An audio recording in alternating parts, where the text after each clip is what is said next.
Live from New Delhi, you're watching DT India Live, India's voice to the world. I'm Shubhendu Ghosh, coming up in the next 30 minutes.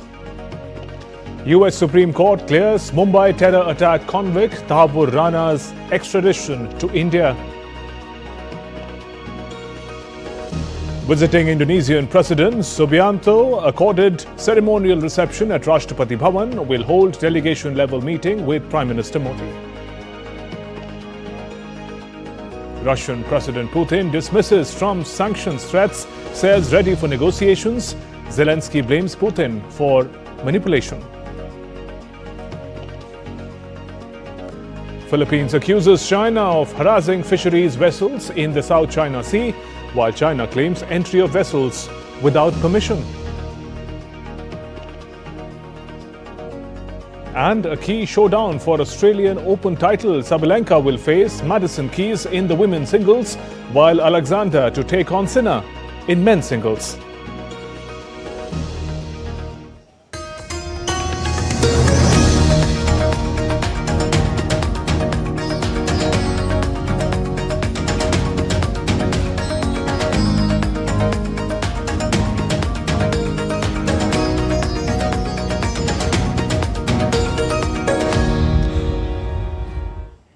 Indonesian President Prabowo Subianto is currently on a 3-day visit to India. He received a ceremonial welcome at the Rashtrapati Bhavan in New Delhi on Saturday. He is the chief guest for the 76th Republic Day celebration at Kartavya Path on 26th of January. In his remarks, President Subianto referred to India as a great friend and acknowledged that New Delhi is one of the first nations to recognize Indonesia's independence.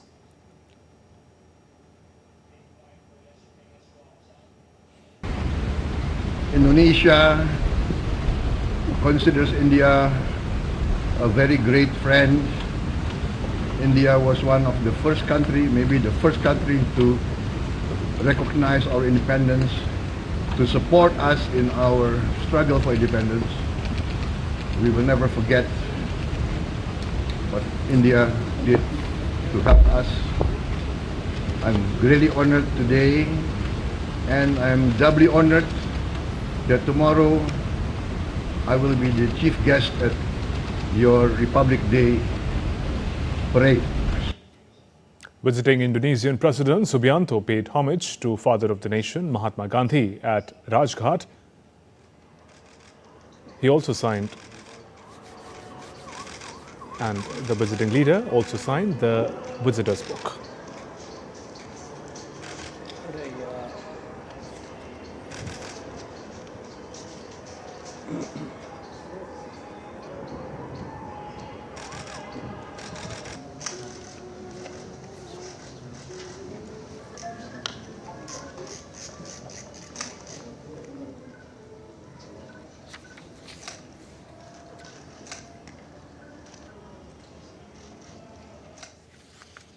India's President Draupadi Murmu will address the nation on the eve of Republic Day on January 25th.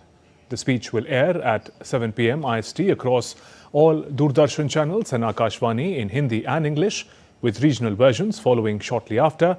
Following the initial broadcast, Doordarshan will continue the transmission in various regional languages on its regional channels. This ensures that President's message reaches every corner of the nation, emphasizing the country's cultural and linguistic diversity. Akashvani will support this outreach, broadcasting the regional language version starting at 9:30 p.m. IST on its respective regional networks, making the President's address accessible to a broader audience. And Doordarshan, the public broadcaster of India, has made special arrangements for the live coverage of Republic Day Parade on 26 January. Information Broadcasting Ministry officials visited the site at Kartavya Path in New Delhi to take stock of the arrangements. DD India correspondent Vishal Barasso gets us more.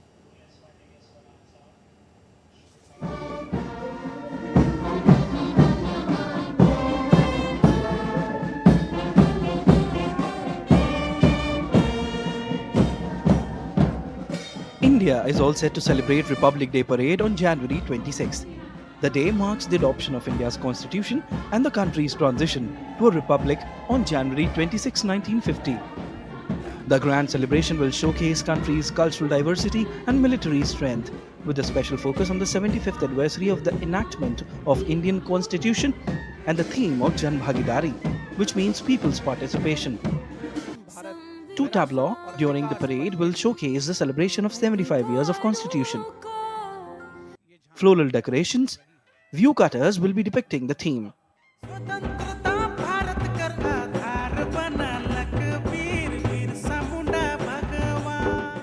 Balloons at the end of the program will be released with the banner of this message. The chief guest for the parade will be Prabowo Subianto, President of Republic of Indonesia.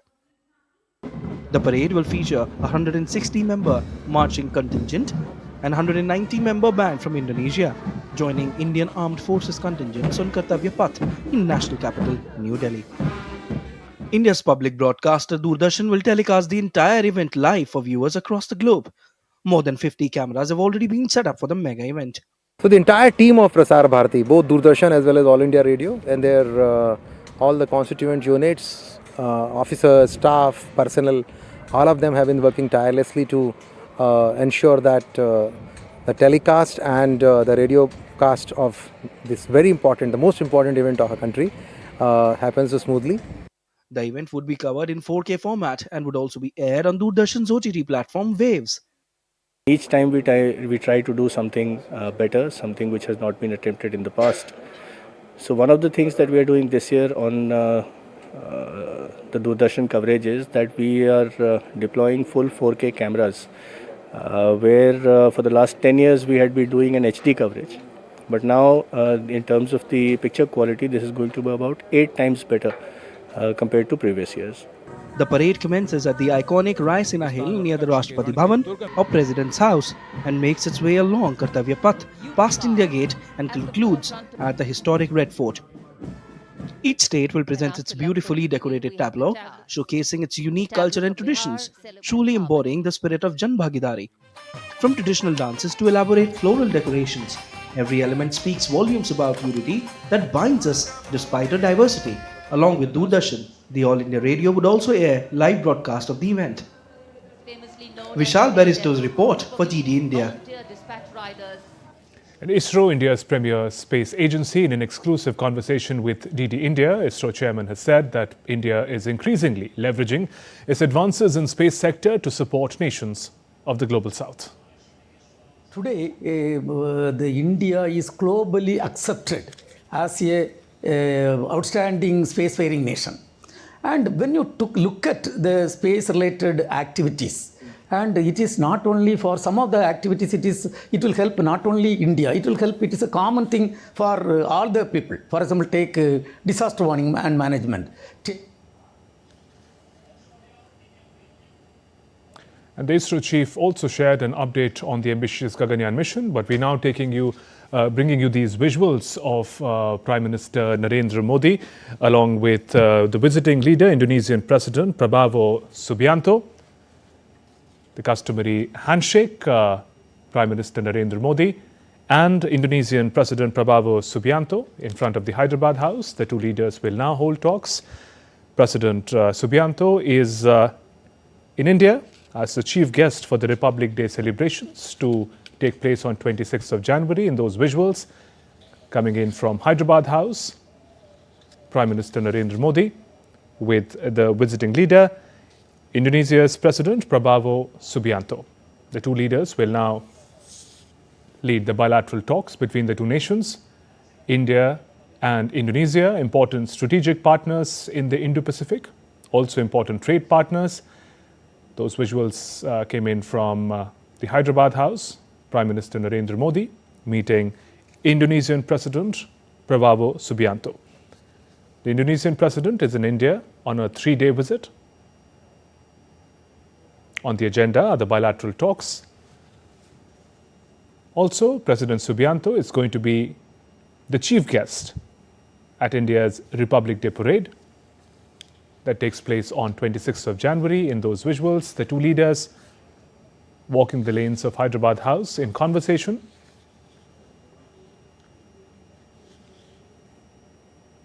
Prime Minister Narendra Modi with Indonesian President Prabowo Subianto.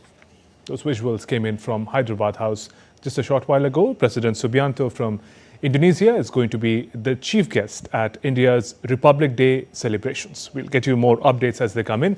Meanwhile, we return to the story. The ISRO chief, in an exclusive conversation, also shared an update on the ambitious Gaganyaan mission. It is India's first human space mission. 2025 will witness Gaganyaaan's uncrewed orbital test mission, he informed. If you take Gaganyaan program, it is meant for taking our own astronaut to the space and bring them back safely. Now, to do entire thing safely, we are planning 3 uncrewed missions. Consecutively, it has to go and we have to succeed. And then lot of experiments we have to do. For example, including parachute experiments, then crew escape system demonstration experiment, all these things has to be done. Finally, we will go for the actual mission. Now, this year, important milestone what we have targeted is, apart from other experiments and development works, first uncrewed mission. And you can watch this exclusive interview that I had with Dr. V. Narayanan, Chairman ISRO, on Saturday, today at 8:30 p.m. IST, 3 p.m. GMT, only on DD India. And as India celebrates the National Voters' Day, we recognize the significance of the day in promoting democratic values and encouraging citizenship and participation. DD India's Antara Sinha tells us more. Democracy is the backbone of a nation, and the power of voting is the voice of its citizens. India is celebrating its 15th National Voters' Day on January 25th, a milestone that follows the remarkable success of the 2024 Lok Sabha elections or general elections. This year's celebration also coincides with the Election Commission of India's 75th anniversary, marking 7 decades of committed service to the nation. The theme of this year's celebration of National Voters' Day is nothing like voting, I vote for sure. It continues from last year, urging citizens to take pride in exercising their franchise. National Voters' Day plays a vital role in promoting democratic values. The day aims to encourage voter enrollment, especially among young and new voters, promote voter awareness about the electoral process, strengthen democracy by celebrating the Indian Constitution, and promoting informed participation. India's electorate is approaching the 100 crore mark, with 99.1 crore registered voters. The database now includes 21.7 crore young electors in the 18 to 29 age group, alongside a 6-point increase in the electoral gender ratio from 948 in 2024 to 954 in 2025. The significance of National Voters' Day lies in its reminder that every vote counts and has the power to bring about change. It celebrates the Indian Constitution and the Election Commission's efforts to ensure free and fair elections. By observing this day, India showcases its commitment to democracy and citizen participation. The right to vote is the cornerstone of democracy. It gives citizens a chance to participate in the decision-making process and shape the future of their country. The National Voters' Day encourages rich voter enrollment and participation. With camera person Rajinder Joshi, this is Antara Sinha for DD India. In a major win for India, the US Supreme Court has cleared 2611 attack convict Thakur Rana's extradition to India. Rana is wanted in India for his involvement in the 2008 Mumbai attacks. The US Supreme Court dismissed a review petition against Rana's conviction in the case. Rana had filed a petition for a writ of certiorari before the US Supreme Court in November last year. This was denied by the Apex Court on January 21st, a day after Donald Trump was sworn in as the American president. Rana is currently detained at the Metropolitan Detention Center in Los Angeles. This was Rana's last legal chance not to be extradited to India, as he has already lost the legal battle in several federal courts, including the US Court of Appeals for the North Circuit in San Francisco. India was seeking the extradition of Rana, a Canadian national of Pakistani origin, in the 2008 Mumbai terrorist attack case. Rana has been declared a fugitive by India and is facing multiple criminal charges. And now, all the latest from Mahakumbh, the largest gathering of people on the planet.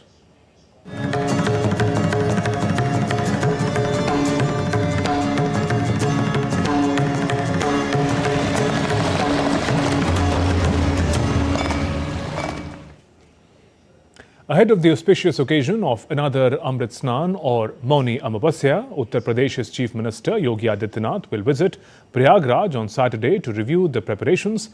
Millions of pilgrims are expected to flock to the holy city of Prayagraj to take part in the third Amrit Snan in the mega spiritual event Mahakumbh 2025 that will be observed on January 29th. More than a total of 102 million people have taken dip in the Mahakumbh since its commencement.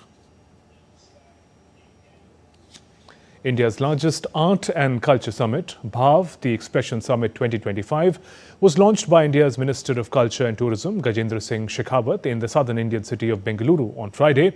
The three-day-long cultural summit from January 23rd to 26th kicked off with the Art of Living Sita Charitram, a groundbreaking live performance art emission.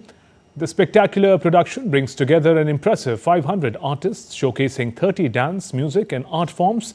It will travel to 180 countries with a unique script curated from over 20 versions of Ramayana epic and will feature songs from multiple indigenous languages.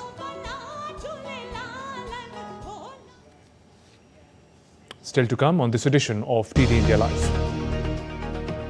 Combat veteran and former news host Pete Hegseth confirmed as US Defense Secretary.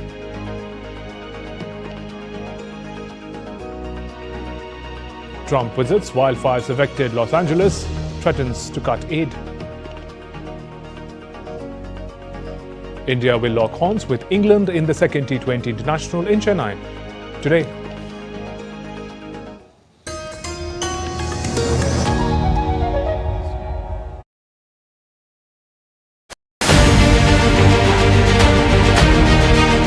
From the historic milestone of Chandrayaan-3 to the recent space docking mission to the ambitious vision of Gaganyaan, it is an exciting phase for India's space program. Today, the India is globally accepted as a outstanding spacefaring nation. India, we are having collaboration with 60 countries. Out of that, 40 countries were from global south. If you take Gaganyaan program, it is meant for taking our own astronaut to the space and bring them back safely. Now, to do entire thing safely, we are planning 3 uncrewed missions.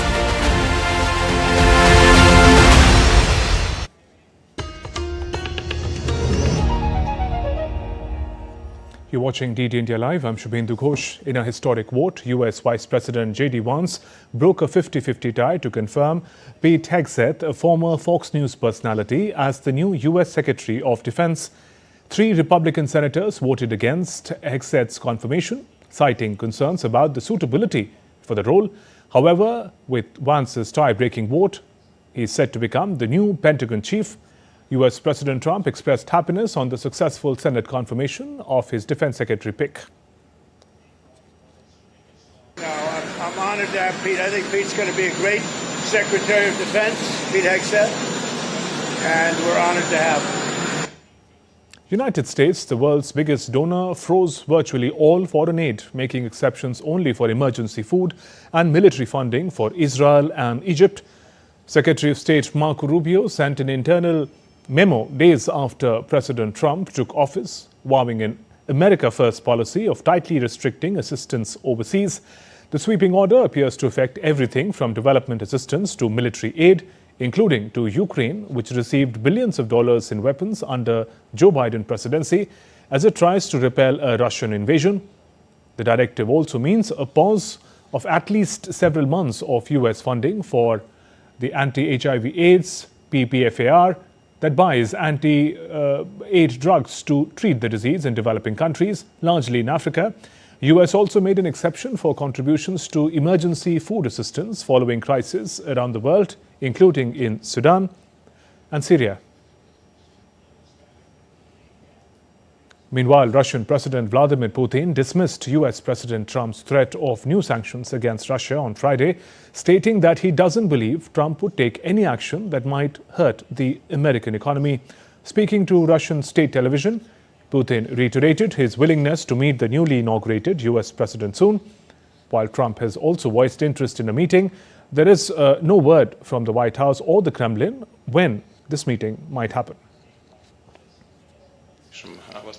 We hear about the possibility of introducing additional sanctions against Russia. I doubt that US President Donald Trump will make decisions that will harm the American economy itself. He is not only a smart person but a pragmatic person, and I can hardly imagine that decisions will be made damaging the American economy itself. Seemingly in an effort to assuage Trump's feelings, Putin also said if Trump's victory hadn't been stolen in 2020, then maybe there would not have been a crisis in Ukraine that emerged in 2022. Trump also used to tell that 2020 election was rigged against him. Meanwhile, Ukrainian President Zelensky accused Russian counterpart Putin of trying to manipulate Donald Trump. This comes after Putin praised the US president and expressed readiness for talks with him. The report of the head of the Foreign Intelligence Service on Russia's military potential and Putin's readiness to continue the war and manipulate the leaders of the world, and in particular, he wants to manipulate the desire of the President of the United States of America to achieve peace. I am confident that no Russian manipulations will succeed anymore. Ukraine reportedly hit a Russian oil refinery and targeted Moscow during an attack involving a wave of drones, one of the largest single operations of its kind during the conflict. Meanwhile, Russia claimed that its forces had repelled an overnight drone attack.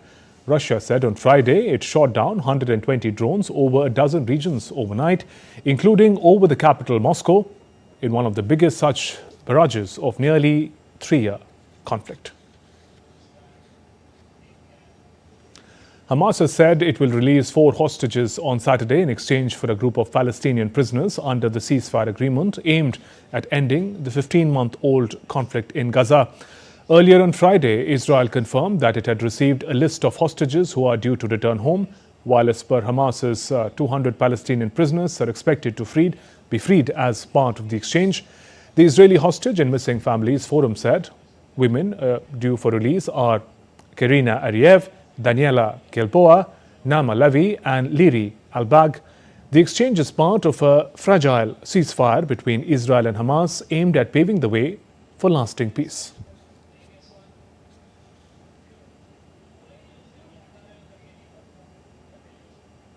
Meanwhile, a staff at Bellinson's Schneider complex in Israel were setting up rooms for treatment as they await the release of more hostages from Gaza. Video released by the hospital shows hospital beds and care packages being arranged alongside medical and exercise equipment. US President Trump and First Lady Melania Trump will visit wildfires-affected Los Angeles to view damage from this month's devastating wildfires.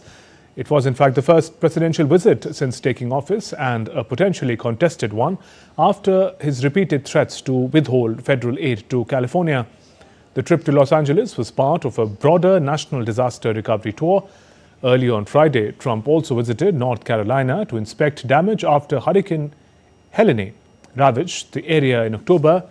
Trump threatened that he would sign an executive order to begin the process of fundamentally overhauling or eliminating Federal Emergency Management Agency, which he said has fallen short in efforts to assist victims of recent disasters. The agency received $29 billion from Congress in December to fund ongoing relief efforts. Because FEMA just hasn't done the job. And we're looking at the whole concept of FEMA. I have a group of people come in from an area that don't even know where they're going in order to solve immediately a problem is something that never worked for me. I'll also be signing an executive order to begin the process of fundamentally reforming and overhauling FEMA, or maybe getting rid of FEMA. Mexico has refused a request from President Donald Trump's administration to allow a U.S. military aircraft deporting migrants to land in the country. U.S. military aircraft carried out 2 similar flights, each with about 80 migrants to Guatemala on Friday. The government was not able to move ahead with the plan to have a C-17 transport aircraft land in Mexico. However, after the country denied permission, US-Mexico relations have come into sharp focus since Trump started his second term on Monday with declaration of national emergency along the two-nation shared border. Mexican President Claudia Sheinbaum has sought to avoid escalating the situation and even expressed openness towards accommodating Mexican nationals who are returned.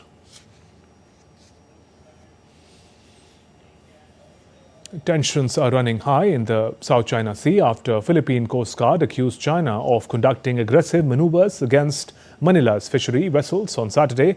The Philippine Bureau of Fisheries vessels were reportedly harassed by 3 Chinese Coast Guard ships and a Chinese Navy helicopter, forcing them to abandon their scientific survey operations.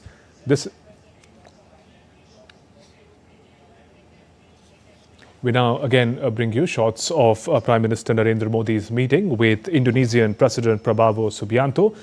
The shots came in a short while ago. The talks being held between the two leaders, India and Indonesia. Indonesian President Prabowo Subianto is on a 3-day visit to India. He is going to be the chief guest at India's Republic Day celebrations on 26th of January. Those visuals came in a short while ago from Hyderabad House. Prime Minister Narendra Modi of India engaging in talks with the visiting President of Indonesia, Prabowo Subianto. The two leaders held talks. Bilateral engagement is also on the cards. Prime Minister Narendra Modi meeting Indonesian President Prabowo Subianto. The visiting leader is going to be the chief guest at India's Republic Day celebrations on 26 January, that is tomorrow. The two leaders in conversation at the Hyderabad House. India and Indonesia, important partners in the region with strategic commonalities, also important trade partnership between the two countries. They also have a key role to play in the Indo-Pacific. In the visuals, Prime Minister Narendra Modi in conversation with the visiting leader from Indonesia, Indonesian President Prabowo Subianto. President Subianto is on a 3-day visit to India. He is going to be the chief guest at the Republic Day celebrations. Let's turn to some sports news now. Defending champion Aryna Sabalenka will battle Madison Keys in the Australian Open women's singles final in Melbourne on Saturday. Sabalenka aims to become the first woman since Martina Hingis to win the Australian Open title 3 times in a row. Sabalenka is overwhelming favourite to defeat Keys after prevailing in 4 of their 5 previous meetings, with Belarusian slowly and steadily finding her best form. Defending champion Yannick Sinner thrashed Ben Shelton 7-6, 6-2, 6-2 in the Australian Open semi-finals on Friday to set up a showdown with Alexander Zverev in the finals. Sinner had to save 2 set points in the opening game, but once he won, he raced past the 22-year-old. Sinner is on a cusp of a first successful Grand Slam title defence after winning his maiden major crown in Melbourne last year. Italian will face the German second seed Zverev, who went through to the Sunday's final with Novak Djokovic. Retired due to injury in their last 4 clash, the final will be a battle of top 2 seeds with Zverev in his first Australian Open finals. Team England will look to bounce back after suffering a 7-wicket defeat to India when both teams face today at M.A. Chidambaram Stadium in Chennai. Led by Surya Kumar Yadav, India will aim to extend their lead to 2-0 in the series with another strong performance. Sensational bowling performances from Arshdeep Singh and Varun Chakravarti, coupled with a blistering 79 from Abhishek Sharma.